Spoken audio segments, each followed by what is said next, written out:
ride this train. Come along and ride this train. Cross the mountains, prairies, reservation, rivers, levees, plains. Come along and ride this train. Ride this train. Ride this train with me to the Oklahoma Panhandle. The day is Armistice Day, the year 1933. The land is in a terrible drought. No rain has fallen for months. Wells have gone dry. The grass is burned brown and the earth is parched and cracked. On that day in 1933, a mighty dust storm, the great black blizzard, they called it, swept down from South Dakota across Nebraska, Kansas, and Oklahoma, blowing topsoil clear out into the Gulf of Mexico. And the raging winds blew dust so high into the heavens that from New York to Florida, the sky turned dark and the sun grew blood red. A lot of people thought it was the end of time. They thought the moon had turned to blood. The western plains became a howling, ravished, windswept wasteland, and they called it the Dust Bowl. And we heard the reports on the radio of a great mysterious storm, and disaster started blowing across our Oklahoma farm. Black wind arise and listen to that death-like moan, fills the road and blackens the sun. It killed my crops, it ruined the farm. 20 years of my life just blowed away. Hope that old black wind will blow out someday. But the storms never let up. Dust was everywhere. It filled the barns, covered the tractors with drifts 8 feet deep. There was no escaping it. It forced its way into the houses, in the food, in the beds. People were choking to death from lack of air. Mothers desperately tried nailing oilcloths over the windows and stuffing rags around the doors, hoping to keep this black death out of the lungs of their babies while they slept. But in the morning, dust would lay in ripples like sand on a beach right across the kitchen floor. As the weeks turned into years, the Great Plains became a no man's land. Crops withered, wildlife vanished, and the livestock lay dead and abandoned, slowly being covered over by the drifting sand and dust.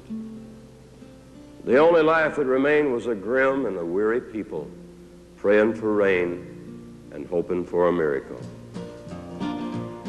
The soil by howling wind was torn from rows where once we planted corn, and left the naked sod remains like a sun-bleached skeleton on the plain. Black wind arise and listen to that death-like moan, fills the road and blackens the sun. It killed my crops, it ruined my farm. 20 years of my life just blowed away. Hope that old black wind will blow out someday.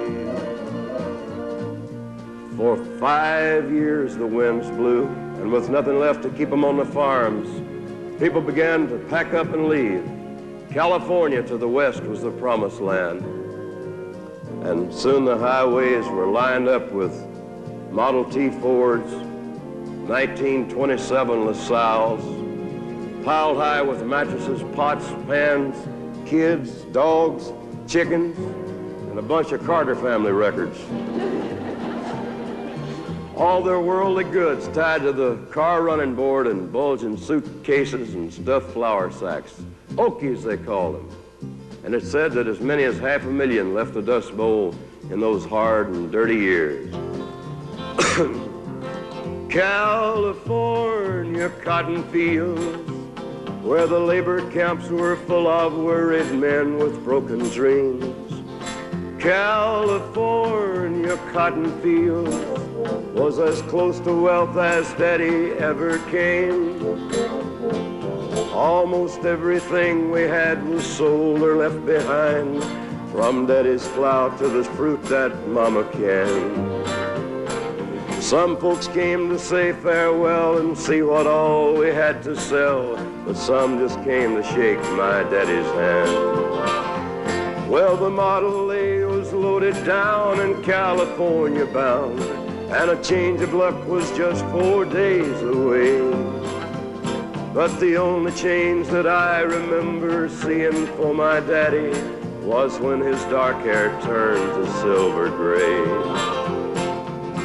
California cotton fields, where the labor camps were full of worried men with broken dreams. California cotton fields was as close to wealth as Daddy ever came. And today the green grass waves where the drifting sand once piled high. The families have come back, long since returned, and a lot of the mistakes that were made of overworking the land and not respecting the balance of nature has been corrected. Trees have been planted, crops rotated, and the terrible wasteland of the 30s is once again a fertile pasture of plenty. In the end, it was the unconquerable will of the Western farmer and stockman who won out over the hardships of nature. And today, the great dust storms are just a bad memory. But hey, you people out there in liberal Kansas, Hooker, Oklahoma, Dalhart, Texas, I know there's a lot of you tonight that still remember when black wind arise and listen to that death-like moan, fills the road and blackens the sun. It killed my crops, ruined the farm.